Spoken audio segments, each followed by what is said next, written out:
New India NPA खात्याचा लेखाजोखा गुन्हे शाखेच्या हाती लागलाय। 2010 पासून एनपीए झालेल्या बँक खात्यांची माहिती समोर आली आहे।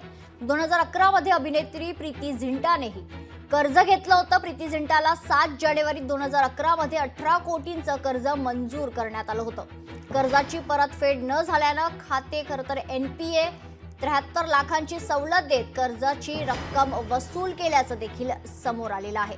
न्यू इंडिया कोऑपरेटिव्ह बँकेच्या 122 कोटी रुपयांच्या घोटाळ्यासोबतच कर्जाची परतफेड न करता एनपीए झालेल्या खात्यांची ही चौकशी आर्थिक गुन्हे शाखेकडून सुरू आहे। याच प्रकरणात बँकेनं 2010 पासून एनपीए झालेल्या बँक खात्यांची माहिती आर्थिक गुन्हे शाखेसमोर सादर केली आहे। यामध्ये अभिनेत्री प्रीती झिंटाच्या ही फाईलचा समावेश आहे।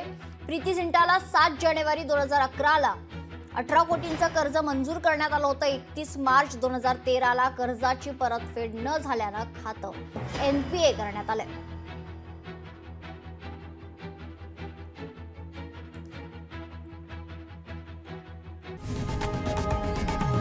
लोकशाही मराठी ऐका, पहा, जागरूक रहा।